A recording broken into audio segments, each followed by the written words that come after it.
오늘 예배당에 오신 것 주님의 이름으로 환영합니다. 오시느라 수고하셨습니다. 애쓰셨습니다. 우리 옆에 있는 분들과 함께 인사할까요? 잘 오셨습니다. 그리고 한 번 더 인사합시다. 주님의 이름으로 사랑합니다. 예, 잘 오셨어요. 잘 오셨습니다. 비가 적당히 오는데 이런 날도 어쨌든 비 오는 날이라 오시는데 많이 불편하셨을 텐데 오시느라 애쓰셨습니다. 함께 나누려고 하는 말씀의 제목은요, 우리의 주제라. 올해 우리 교회 실천사항이 4가지 아닙니까? 말씀 일독, 그리고 기도에 참석하기, 예배 10분 전에 도착하기, 한 사람이 한 가지씩 봉사하기. 지난주에는 봉사에 관한 말씀을 나누었어요. 하나님께서 교회에 주신 은사가 크게 2가지가 있는데, 하나는 성경 말씀이요, 2번째가 교역자라. 성경 말씀을 주신 이유는 무엇이냐? 믿지 않는 자가 믿음에 이르는 지혜를 얻게 하도록, 2번째는 그렇게 해서 믿는 자가 온전한 사람이 되도록. 또 교역자를 주신 목적은 무엇이냐? 성도를 온전하게 해서 봉사의 일을 하게 하도록. 그런 봉사의 일을 왜 하게 하느냐? 교회를 세우기 위해서. 봉사의 모든 일들이 교회를 세우는 것이에요. 그렇기 때문에 교역자가 하는 일은 사역을 하는 것도 있지만, 교역자가 사역을 한다기보다는 성도들을 온전한 사람으로 훈련시키는 사역을 교역자가 감당해야 합니다. 그러니까요, 교회에서는 목회자뿐만이 아니라 여러분 한 분 한 분이 사역자라. 하나님께서는 여러분에게 교회를 섬기도록 하기 위해서 각자에게 은사를 주셨단 말이에요. 은사는 하나님의 것 아닙니까? 그렇기 때문에 은사를 가지고 하나님의 것인데, 그걸 가지고 자기 과시용으로 쓴다거나 교만의 근거로 삼는 것은 지혜롭지 않은 행동이죠. 은사는 대단히 인격적이고 질서정연하게 드러납니다. 그렇기 때문에 은사를 사용을 한다고 하는 그 이름을 가지고 무질서하고 비인격적인 일이 드러난다면요, 저 은사의 뿌리가 뭔가 의심해 봐야 할 필요가 있습니다. 그렇기 때문에 교회에서 은사를 사용할 때는요, 영들 분별의 능력이 있어야 해요. 영들 분별의 능력은 40일 금식 기도하면 하나님이 주어주시는가? 아니면 열심히 하나님 앞에 새벽에 매달리면 하나님이 주시는가? 그래요. 그렇게 해서 주시는 경우도 있습니다. 그러나 대개는요, 하나님께서 그 기준을 말씀에 기록해 놓으셨어요. 우리가 지난주에 살폈잖아요.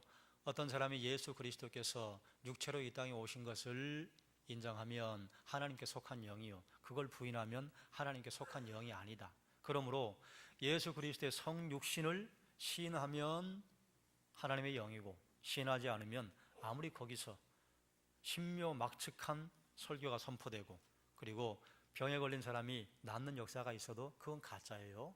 이게 영들 분별의 능력입니다. 우리가 4주에 걸쳐서 말씀과 기도와 예배, 봉사에 관한 것을 나누었는데, 이 모든 것들에요, 결국은 무엇을 지향을 하느냐? 우리가 지난번에 가을 말씀 사경회 때 나누었던 한 사람을 지향하는 거예요. 어떤 한 사람이요? 거룩한 한 사람이요. 말씀을 왜 보는가? 우리가 거룩한 한 사람 되려고요. 기도를 왜 하는가? 거룩한 한 사람을 지향하는 것입니다. 예배 왜 앉아 있는가? 여러분, 예배에 앉아 있는 것이 하나님 앞에 우리를 거룩한 한 사람으로 내드리는 가장 아름다운 행위 아니요? 봉사를 왜 하는가? 우리가 거룩한 사람을 세우기 위해서, 온전한 사람으로 세우기 위해서. 그리고 우리가 계속해서 나누었던 것이, 거룩한 삶은요, 또 거룩한 행동은 우리 머리에서만 이루어지면 그게 거룩이 아니죠. 내 가슴이 움직여야 한다, 그 말이에요. 나의 손과 발이 이루어져야, 거룩을 드러내야 그것이 진짜 거룩이에요. 거룩함은요, 골방에서만 이루어지는 것이 아닙니다. 여러분의 삶의 자리에서 그리스도의 말씀으로 살았을 때에, 그때 거룩함이 이루어졌다 말하는 것입니다. 거룩함은 책 속에 있는 게 아니에요. 책 속에 있는 거룩은 거룩이 아닙니다. 책 속에 있는 거룩이 내 삶에서 드러났을 때 그것을 참된 거룩이라고 말할 수 있는 것입니다. 그런데 우리가 함께 실천하기로 했던 4가지 실천사항이에요. 또 공통적인 핵심 사항이 있습니다. 그게 무엇이냐? 본문에 보면 바울이요, 교회를 위해 고난을 당한다 선포합니다. 바울이 당한 고난이 뭡니까? 여러분 성경을 읽기 아시겠지만, 강의 위협, 바다의 위협, 강도의 위협, 또 때로는 40에 하나 감한 태장을 맞기도 하고, 또 지금은 로마의 감옥에 들어가 있다 그 말이죠. 바울이 당하는 고난은요, 현재는 로마의 감옥에 들어가 있는 거예요. 그런데 로마의 감옥에 들어가 있으면서 골로새 교회 교인들에게 이 편지를 써야만 하는 이유가 무엇인가? 감옥에서 지금 자기 몸 추스기도 어려운데 왜 이 편지를 썼는가?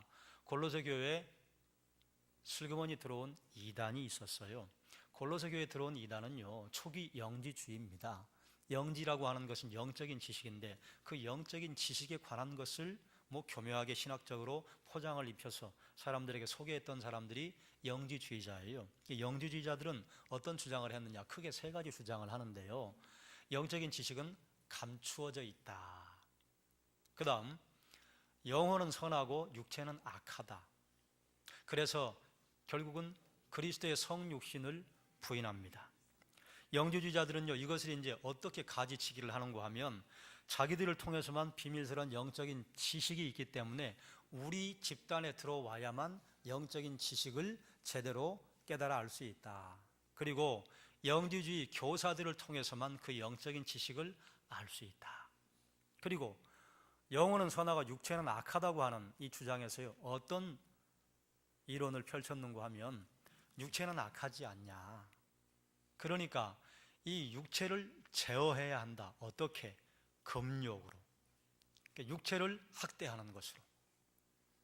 자기 육체를 더 학대하는 사람이 더 뛰어난 영성을 가진 사람으로 인정받았어요.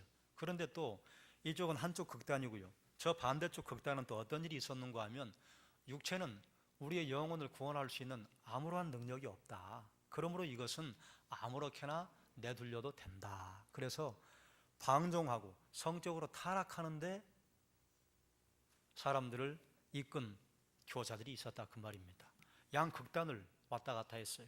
그리고 그리스도의 성육신을 왜 인정하지 않았느냐? 어떻게 하나님의 아들이 악한 육체를 입고 올 수 있다는 말이냐? 그건 불가능하지 않느냐? 그러니까 그리스도께서 이 땅에 오신 것은 실제로 오신 것이 아니라 사람들이 환상을 본 것이다. 이게 첫 번째였고, 또 거기서 환상을 봤다고 하는 건 이게 또 말이 안 되잖아요. 왜냐하면 예수님의 몸을 본 사람들이 있기 때문에. 그래서 더 교묘한 주장이 하나 나왔는데 뭔가 하면 그리스도께서 예수와 함께 신인 하빌이에요. 서로 다른 별개의 존재인데 하나가 됐다 그 말이에요. 신인 하빌해서 십자가에 죽으시기 전에 그리스도는 떠났다. 왜냐하면 신은 죽을 수 없다. 이게 영지주의자들의 생각이었어요. 그래서 십자가에 매달린 것은 인간 예수이지 하나님의 아들 그리스도가 아니다. 이런 주장을 했단 말이에요. 여러분 어떻습니까? 어떻게 생각하십니까?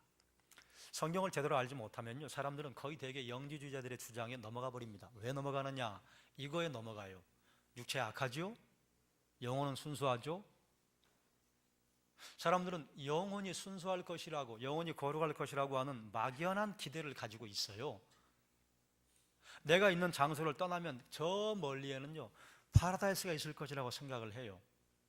지금 내가 살고 있는 2015년 여기를 떠나서 먼 미래 가면 거기에는 대단히 아름다운 세상이 있을 것이라고 생각을 해요. 그런데 점점 그것이 불확실해지니까 이제는 그걸 어디로 끌고 가느냐? 예전 중세시대, 고대시대로 끌고 가요. 중세와 고대에는 신들의 향연이 있었을 것이다. 그래서 사람들의 상상력을 자극합니다. 그리고 우리가 예수를 믿음에도 불구하고 얼마나 수많은 죄를 짓습니까? 우리 깨끗하지 않잖아요. 만약에 우리가 죄 없다 하고 우리가 죄를 짓지 않는다고 하면 하나님을 거짓말하는 자로 만드는 사람이다. 모든 사람이 죄를 지어요. 그러니까 육체는 악하죠, 영혼은 선하죠, 이 말에 끄덕끄덕하게 된단 말이에요. 그러다 보니까 그리스도의 성육신도 부인하게 되고, 어떤 사람은 극한 타락과 방종을 하게 되고, 그래도 육체는 악하니까 이 말에 넘어간다 그 말이에요. 당시에도 성경을 제대로 모르는 이방에서 이제 갓 신앙생활한 그리스도인들이요, 이 이단 주장에 대단히 많이 넘어갔습니다. 그래서 이제 이 이단 주장에 반박을 하기 위해서 골로새 교회에 사도 바울이 편지를 써서 보낸 거예요. 영적인 지식은 감추어진 게 아니다. 영적인 지식은 하나님께서 너희에게 다 알려주셨다. 영적인 지식, 영적인 비밀, 최고의 비밀이 무엇이냐? 그게 그리스도다. 그리스도가 이 땅에 직접 오셔서 우리 눈에 직접 나타나시고 수많은 사람들과 함께 이 땅에서 동거동락하셨다. 그리고 그 하나님의 아들이 육체를 입고 이 땅에 오셨다. 그분이 그리스도, 예수, 서로 다른 존재인데 신인합일한 것이 아니라 그분이 바로 참 하나님이시고 그분이 참 인간이시다. 사도 바울이 이런 주장을 하면 우리는 그렇지, 우리는 이제 참 인간이신 예수님, 또 참 하나님이신 예수 그리스도 이렇게 이미 마음에 믿고 있기 때문에 아멘하고 받아들인단 말이에요. 그런데 당시의 사람들은요, 이것을 받아들이기가 쉽지 않았어요. 왜 그러느냐? 여러분, 그리스 로마 신화 아시죠? 대개 그리스 로마의 신들은요, 지는 법이 없습니다. 신들의 자존심을 세우기 위해서요, 인간들을 짓밟습니다. 그리고 그리스 로마, 또 이집트, 바벨로니아, 수메르 이런 고대 신들은요, 하나같이 인간 세상과 떨어져 있습니다. 인간 세상에 뚫고 들어오는 일이 없어요.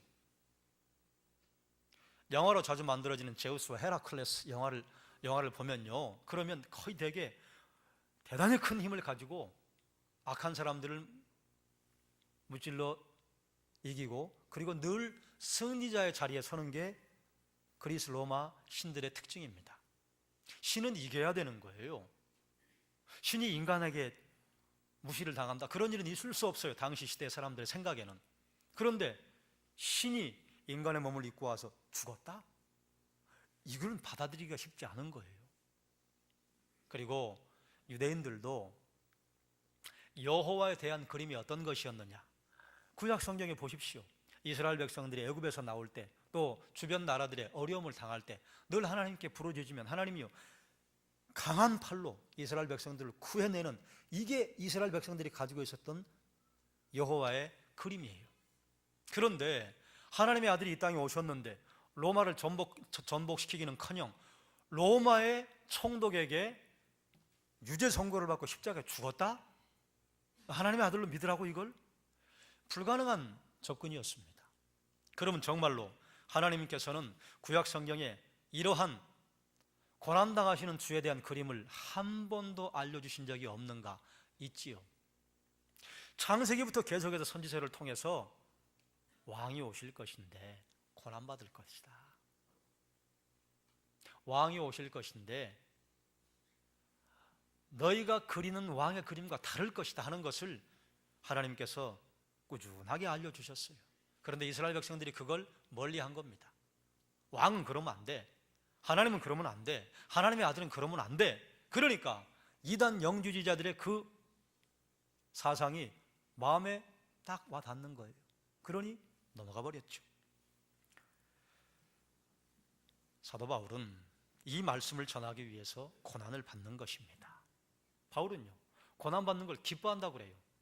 우리가 읽은 본문에 보면 나는 이제 너희를 위하여 받는 괴로움을 기뻐하고 그리스도의 남은 고난을 그의 몸된 교회를 위하여 내 육체에 채운다. 이제 너희를 위하여 받는 괴로움을 기뻐한다. 바울만 그랬느냐? 주님의 제자들도 그랬어요. 사도행전 5장 41절에 보면요, 사도들은 그 이름을 위하여 능력받는 일에 합당한 자로 여기심을 기뻐하면서 공회 앞을 떠나니라. 사내들인 공회원들에게 무시당하는 것, 또 거기서 채찍질 당하는 것, 이건 다 당연한 거야, 이건 기쁜 일이야, 이렇게 하고 갔다 그 말이에요. 이런 걸 보고 복음을 반대하는 사람들은 뭐라고 하느냐? 그리스도인들 이거 아니냐? 야, 고난이 왜 즐겁냐? 고난이 왜 기쁘냐? 새디스트 아니냐 니네? 여러분 어떻게 생각하십니까? 그렇게 생각해요? 사도 바울은 심지어 이렇게 고백해요. 내가 고난당하는 걸 기뻐할 뿐만 아니라 내가 고난당하는 건 나에게 특권이다. 특권이래요.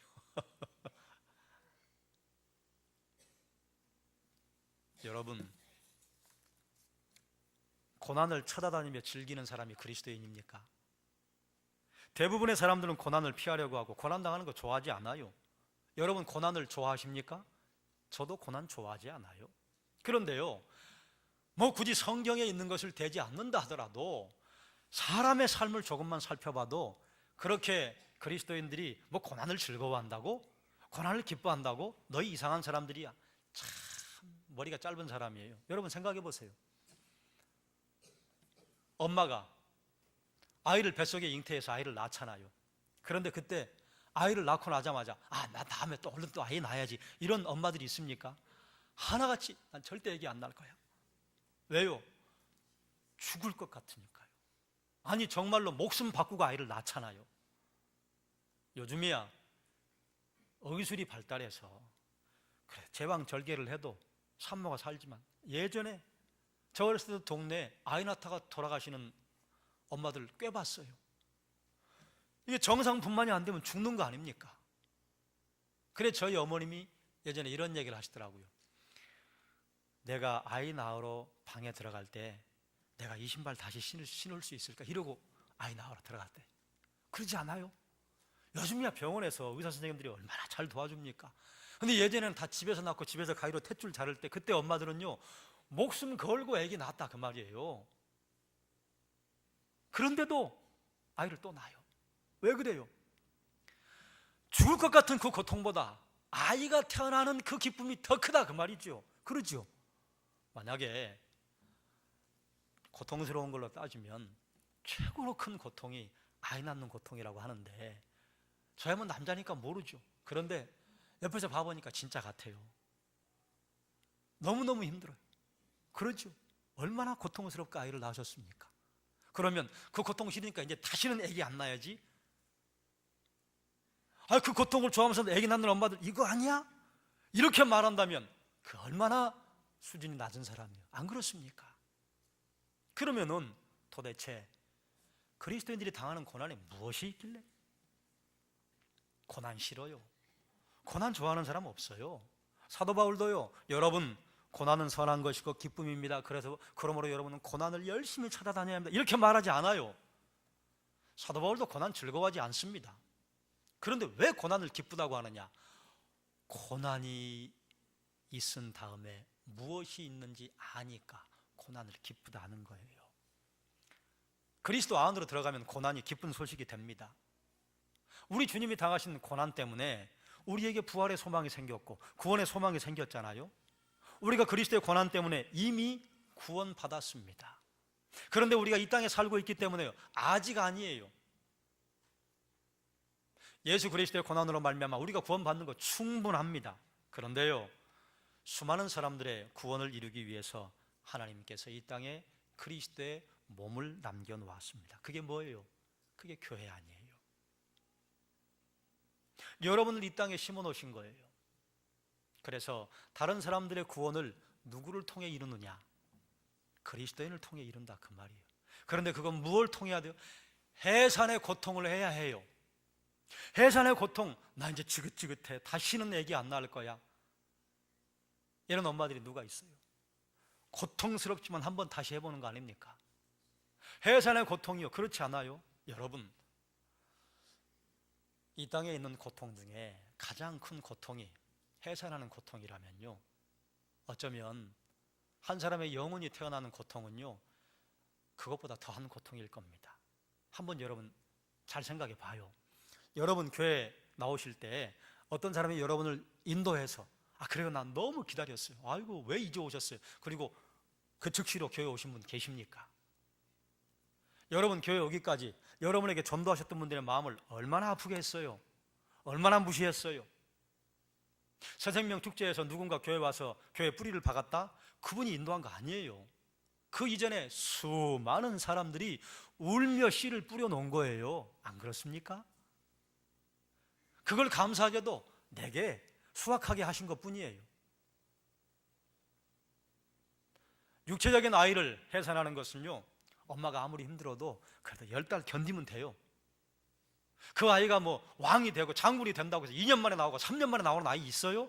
다 10개월 되면 나와요. 뭐 7삭등이 8삭등이 좀 일주일 늦게 나오는 아이가 있지만 그거야 뭐 계산을 잘못해서 그런 것이고, 그런데요, 한 영혼이 태어나는 건요 30년도 걸리잖아요.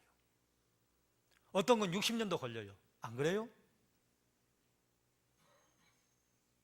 영혼이 해산하는 기간은요 10개월이 아니라 그 말이에요. 누군가의 고통과 누군가의 눈물이 쌓여서 여러분 다 여기 있는 것입니다. 그러니까 이 비밀을 아는 사도 바울은요, 나 그 고난 기뻐합니다. 사도 바울이 주님 만난 기쁨이 있잖아요. 사도 바울이 주님 만나기까지 누군가 전도해서 덜커덕 예수 믿었습니까? 아니잖아요. 예수 믿는 사람 잡아 죽인다고 막 눈에 불을 쏘고 얼마나 못된 짓을 많이 했습니까? 수많은 사람들의 피 흘림이 있었고, 수많은 사람들의 고난이 있었고, 수많은 사람들이 또 사도 바울을 위해서 아마 기도하지 않았겠어요? 그 피 흘림과 그 고난을 딛고 자기가 태어났다 그 말이에요. 그러니 사도 바울이 이런 고백을 담대하게, 내가 너희를 위해 해산하는 고통을, 해산하는 수고를 지금도 한다. 그리스도인의 고난은 왜 기쁜가? 왜 그게 특권인가? 한 영혼이 태어나는 놀라운 일이 벌어지기 때문에 그걸 기쁨이라는 거예요. 예수님께서 시작하신 고난을 이 땅에 남겨진 교회가 완성하는 것입니다. 그래 그 고난을 기쁘다고 하는 거예요. 한 말씀 더 드리자면, 피할 수 없는 것이라면 그것 때문에 괜히 불평하고 원망하고 비난하는 것보다 즐기는 게 낫잖아요. 그러니 그 고난을 즐기는 것이죠.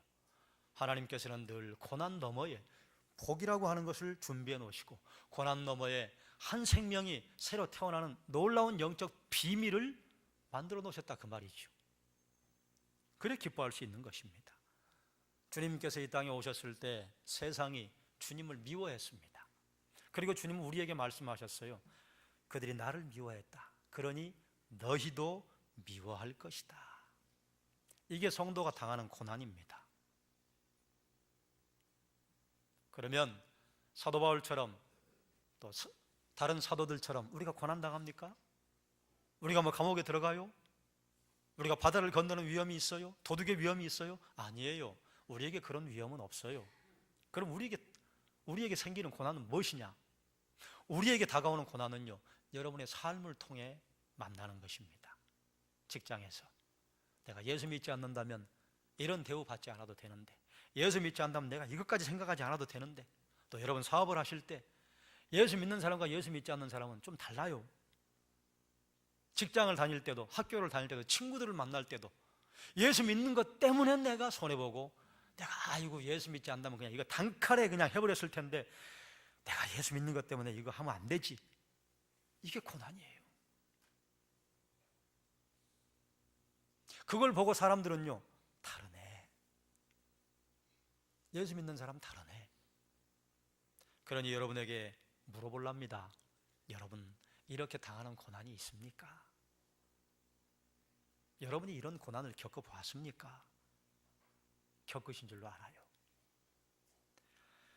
바울의 선포는요, 영적 비밀을 이방인들에게 알려주는 것이었습니다. 영적 비밀이 무엇이냐? 신지식이에요. 신에 관한 지식이에요. 어떤 지식이냐? 하나님에 관한 지식을 전파하는데 이게 무엇이냐? 여러분이 알고 있던 그동안의 신은 인간을 밟고서라도 자기들의 자존심을 세우는 신입니다. 그런데 여호와 하나님 예수 그리스도는 그분의 자존심을 내려놓고 여러분을 살리기 위해 오신 분입니다. 하나님의 마음, 하나님의 사랑을 선포하는 거예요. 하나님 왜 인간들을 위해 목숨을 버리셨을까요? 그 조금만 생각해봐도 알 수 있지 않아요? 왜 그럴까요? 그건 내 새끼니까. 부모님들이 자녀들이 속을 썩이고 가슴에 못을 박아도 내 새끼니까 끝까지 감싸잖아요. 아이고 내가 난 자식 아니면 그렇게 하겠어요? 그래 어떤 사람이 아이고 자식 낳는 거 그렇게 힘든데 아이 버려요, 뭘 이렇게 신경 써요? 이러면 그 사람이 제대로 된 사람이에요? 자식을 안 길러본 사람들이든지, 아니면 평생 자식을 길러본 경험이 없다든지, 그러면 아이고 뭘 이렇게 속 썩어요, 버려요 버려, 이렇게 말한다면 얼마나 1차원적인 2차원적인 사람입니까? 아무리 자식이 부모의 가슴에 못을 박아도 부모는 그 자식을 버리지 못하잖아요. 왜요? 내 자녀니까, 내 새끼니까. 하나님께서 인간을 위해 목숨 버리신 것은요, 확실한 증거가 이거요, 하나님 우리 만드셨으니까. 다른 신들은요, 사탄은요 버려요. 하나님은 버릴 수가 없습니다. 내가 만들었는데, 내가 창조했는데. 그런데 이렇게 놔두면 죽을 것 같아요. 이렇게 놔두면 멸망하겠어요. 그러니까 안 되겠으니까 목숨 버리고서라도 우리를 살리신다. 하나님을 하늘 아버지를 하잖아요. 하나님의 하늘 아버지신 가장 확실한 증거가요, 십자가에서 목숨 버리신 거예요. 그리스도가 오시기까지 세상은 그리스도에 대해서 알지 못했습니다. 몰랐어요. 구약 성경에 그리스도에 대한 기록이 있습니다만 선지자들도요 정확하게 알지 못했어요. 어슴푸레하게 알았어요. 그러면 신약시대에 사도들이 예수님과 함께 동행할 때 예수님 하나님의 아들로 알았습니까? 몰랐어요. 제자들조차도 팔뚝이 굵어서 로마를 깨부시고 그리고 자기들을 장관으로 세워줄 예수님인 줄로 알았어요. 언제까지요? 십자가에 죽으실 때까지요. 그래서 예루살렘에 올라가서 주님은 난 죽는다, 난 죽을 것이다 말씀하는데도 누가 크냐? 이 다툼하느라고 머리 터지게 싸웠잖아요. 주님 십자가 죽을 때도 몰랐어요. 부활하신 주님께서 제자들에게 나타나시고 그리고 제자들에게 성령을 부어주실 때 하나님의 아들이시다. 그때 한 겁니다. 그러니까요 사도 바울이 지금 이렇게 선포하기 전까지 예수 그리스도는 비밀이었어요. 눈앞에 나타나셨는데 못 본 거예요. 하나님의 아들이 오셨는데 모른 거예요. 비밀이죠. 그 어느 신도 인간을 위해 희생을 하거나 목숨 버린 신이 없어요. 그런데 예수 그리스도는 그러셨다. 이것이 사도 바울이 이방인들에게 알려주는 비밀입니다. 주님이 오시기 전에 유대인들은 선민의식에 사로잡혀 있었어요. 선민의식이 뭐예요? 우리는 육적인 아브라함의 자손이다. 우린 다 구원받는다. 그런데 하나님께서 그렇게 하려고 아브라함을 부르셨나요? 아니에요. 내가 너에게 복 준다. 그리고 그뿐만 아니라 너를 복의 근원으로 삼겠다. 너를 축복하는 자에게 내가 축복하고 너를 저주하는 자에게 내가 저주할 것이다. 이 말씀은 아브라함 너만 구원하겠다. 그리고 너만 선택된 백성으로 삼겠다. 그러면 복의 근원으로 삼으실 필요가 없어요. 아브라함에게 복만 주시면 돼요. 아브라함에게 다리 놓는 역할을 하라고, 제사장으로 살라고 복의 근원 되는 약속을 하신 것입니다. 그런데 아브라함의 후손 이스라엘 백성들은요 다른 민족들에게 하나님의 사랑을 전달해 주는 역할을 포기했습니다. 아니요, 아예 안 했어요. 하나님께서는 이스라엘을 통해서 세계를 경영하기를 원하셨어요. 하나님의 사랑을 흘려보내기를 원하셨어요. 그런데 이스라엘 백성들은 하나님의 마음을 차단하고 그들을 통해서 흘려보내려고 하는 하나님의 사랑을 막아버렸습니다. 그래서 우리는 선민, 너희는 지옥의 불쏘시개, 이러한 이분법적인 사고에 젖어서 살았다 그 말이에요. 그런데 예수님께서 이 땅에 오셔서 유대인과 이방인의 사이를 막고 있던 담을 무너뜨리셨어요. 또 하나님과 사람들 사이에 막힌 죄의 담을 해결할 수 있는 길을 열어주셨어요. 그래서 예수 그리스도 안에서는요 인종의 구분도 나라의 구분도 사라지고 맙니다. 황인이냐 백인이냐 흑인이냐 한국 사람이냐 일본 사람이냐 미국 사람이냐 구분이 사라져요. 예수 그리스도 안에 들어가면요 하나님의 자녀다. 해외여행을 하다 보면 그리스도인이라고 하는 것 때문에요 마음이 확 열려서 얘기를 나누는 사람들이 있습니다. 그리스도인이라고 하는 것 때문에 어려움 당하면 도와주려고 하는 사람들이 많아요. 왜 그래요? 그리스도 안에서 우리가 하나 되었기 때문에 그렇습니다.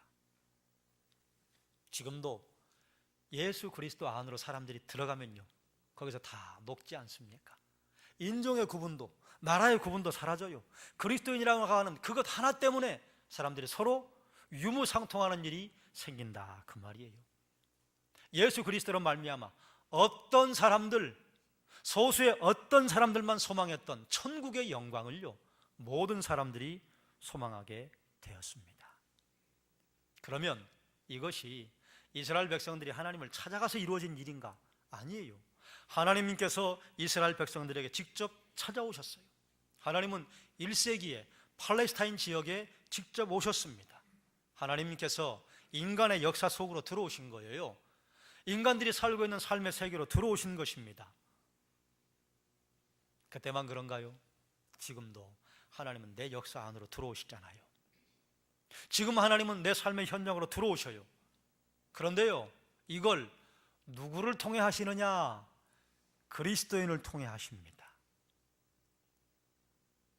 금요기도에 오신 분들은 여러분 금요기도에 좀 열심히 오십시오.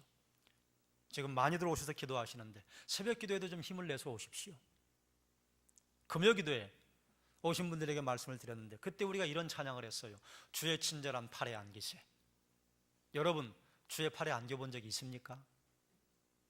있다고 말씀하시는 분에게 제가 묻고 싶어요. 어떻게 안겼어요? 봤어요? 주의 팔?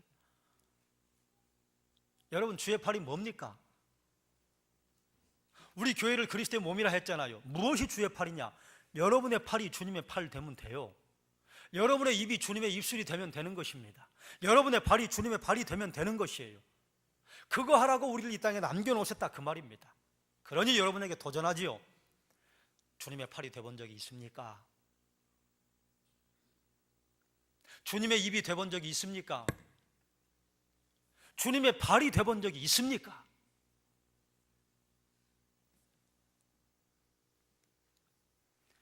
그리스도께서 이 땅에 성육신 하셨듯이 사도 바울은 하나님의 파송을 받아서 이스라엘과 지중해 연안 그리고 유럽으로 뚫고 들어갔습니다. 이런 파송이 지금까지 한 번도 끊이지 않고 계속되었기 때문에요. 지구를 한 바퀴 돌아서 우리 조선 땅에 하나님의 역사가 뚫고 들어온 것 아닙니까? 그래서 우리가 예수 믿게 되었잖아요. 그러면 이제 남은 사람들에게 누가 가야 해요? 여러분이 가셔야 해요. 여러분 복음을 전하다 보면요 자존심 상할 때가 많잖아요. 이런 마음, 네가 뭐라고 내가 이 복음을 전하려고 그런 수모를 내가 겪고 그런 아픔을 겪고 구원해 보겠다고 하는데 네가 뭐라고 이런 생각이 들 때가 있어요. 저도. 그런데요 네가 뭐라고 그게 무슨 소용이 있어요. 주님은 날 위해 십자가 죽으셨는데 나는 십자가에 죽지도 않는데 그 고난 당하는 게 그게 뭐라고 그것 때문에 마음 상해하고 그것 때문에 분노하고 그것 때문에 불평하고 비난하느냐. 야, 이 못난 상교야. 여러분 복음을 전하다가 실망하셨어요? 누군가에게 복음을 전하다가 마음에 상처를 입으셨어요? 그래요, 그게 고난이에요. 그런데 입장 바꿔놓고 생각해봐요. 우리 올챙이 쪽 생각해보자 그 말이에요. 얼마나 많은 사람들에게 대못을 박으셨어요? 얼마나 많은 사람들의 여러분 무한하게 만들었습니까? 그리고 여기 와 있잖아요. 그럼 그 고난 내 몸에 채우는 겁니다. 그래야 한 사람이 태어나요. 내가 전혀 상처받지 않고 내가 눈물을 뿌리고 씨를 뿌려본 적이 없는데 한 영혼이 태어나는 일은 없습니다. 그런 일은 없어요. 바울은 그리스도를 전파했습니다. 복음을 통해서 사람들을 권하며 가르쳤어요. 무엇을 권했을까? 예수 믿지 않으면 죽습니다. 권면한 거죠. 뭘 가르쳤을까요? 예수 믿으면 구원 얻습니다. 이렇게 각 사람들을 가르치는 목적은 무엇이냐? 완전한 자로 세우기 위함이라. 완전한 자로 세운다고 하는 것은요 우리의 행동이 완벽해진다는 것이 아닙니다. 이 땅에서 그리스도 닮으려고 몸부림치는 사람, 이게 완전한 사람이라고 축의 말씀 사경회 때 선포했어요. 그러니까 어떤 사람이 완전한 사람 되기 위해서는요 전제 조건이 있습니다. 무엇이냐? 예수 만나야 합니다. 구원받아야 해요. 구원받으면 모두 완전한 자가 되느냐? 아니에요. 그때부터 그리스도를 닮기 위해 몸부림을 칠 때 그때 그 사람 완전한 사람으로 되는 것입니다. 말씀을 정리하면서 이제 한번 생각을 정리해 봅시다. 여러분, 바울은 누구의 고난을 그의 몸에 채워요? 그리스도의 고난이에요. 그리스도의 고난이 부족해서 채우는 거 아니에요. 완벽한데요 그 완벽을 누구에게 주셔서 그걸 이루게 하시느냐? 그리스도인들에게 주셔서 이루게 하신다. 그리스도께서 이 땅에 몸을 남기셨습니다. 누구의 몸입니까? 그리스도의 몸이지요. 교회가 그리스도의 몸이라. 그러니 여러분이 그리스도의 몸이에요. 여러분이 주의 팔이 돼야 해요. 여러분이 주의 발이 돼야 해요. 여러분이 주의 입술 돼야 해요. 그러니 여러분 입술이 어떻습니까?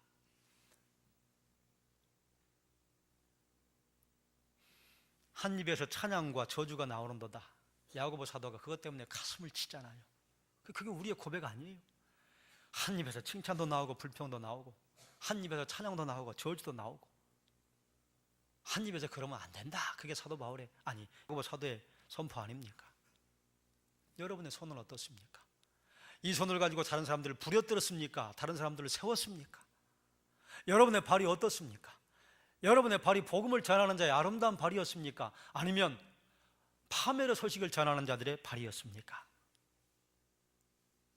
바라기는 여러분의 손이 주의 손 되시길 주의 이름으로 축원합니다. 여러분의 입술이 주의 입술 되기를 주의 이름으로 축원합니다. 바울이 선포한 복음의 핵심이 뭐예요? 그리스도예요. 바울이 기대한 완전한 사람의 기준이 어디입니까? 누굽니까? 그리스도예요. 너희가 그리스도의 장성한 분량까지 자랄지라. 모든 사람이 그리스도의 장성한 분량까지 자라기를 바란다 했습니다. 자라가는 것이죠. 그렇기 때문에 바울의 삶의 핵심은요, 늘 어디냐? 그리스도예요. 바울뿐만 아니라 사도들의 삶의 핵심은 어디냐? 누구냐? 그리스도예요. 사도들과 선지자들의 터 위에 세우심을 입은 교회의 핵심은 무엇이 되어야 하느냐? 그리스도입니다. 그러므로 사도 바울은 이렇게 고백해요. 빌립보서 1장 20절과 21절에요. 나의 간절한 기대와 소망을 따라 아무 일에든지 부끄러워하지 아니하고 지금도 전과 같이 온전히 담대하여 살든지 죽든지 내 몸에서 그리스도가 존귀하게 되게 하려 하나니 이는 내게 사는 것이 그리스도니 죽는 것도 유익함이라. 우리 부르는 찬양 중에 이런 게 있잖아요. 살아도 주를 위해 죽어도 주를 위해 사나 죽으나 난 주의 것 십자가의 능력 십자가의 소망 내 안에 주만 사시는 것. 여러분, 바울은요, 내가 살아도 주를 위해 삽니다. 죽어도 주를 위해 죽습니다. 바울은 바울이니까 그렇게 살아야 돼요? 나는요, 내 안에 사시는 분이 그리스도라. 살아도 주를 위해 죽어도 주를 위해. 목사만 그렇게 삽니까? 선교사만 그렇게 삽니까? 장로만 권사만 그렇게 삽니까? 아니요. 모두요. 여러분 모두 살아도 주를 위해 죽어도 주를 위해 사셔야 합니다. 왜요? 내가 그리스도의 몸이라니까요. 나더러 그리스도의 손이 되라고 하시는 거예요. 나더러 그리스도의 발이 되라 하시는 거예요. 루터는 이렇게 고백했습니다. 성경은 어디를 찔러도 예수 그리스도의 피가 흘러나온다. 예수 그리스도를 발견하고 보니 성경 어디에 예수 그리스도 안 계신 곳이 없다, 그 말이죠. 그래, 이걸 칼빈은 이렇게 말했습니다. 그리스도인은 어디를 찔러도 그리스도가 나와야 한다. 그리스도인은 삶의 어디를 찔러도 거기서 그리스도가 흘러나와야 해요. 그런데요, 또 우리가 하는 찬양 가운데 이런 게 있잖아요. 걸음마다 자흥마다 다 죄뿐입니다. 돌아봤더니 몽땅 죄요. 그런데 이러면 얼마나 좋을까요? 돌아봤더니 몽땅 죄인데 그래도 그 중간중간에 그리스도가 좀 흘러나왔네, 이러면 잘 산 거죠. 그런데 어떤 사람은 찔렀더니 돈이 나오고, 찔렀더니 명예가 나오고, 찔렀더니 죄가 나오고, 찔렀더니 자녀가 나오고, 찔렀더니 건강이 나오고. 여러분 찌르면 입에서 뭐가 나옵니까? 여러분 찌르면 여러분의 삶의 현장에서 무엇이 나옵니까?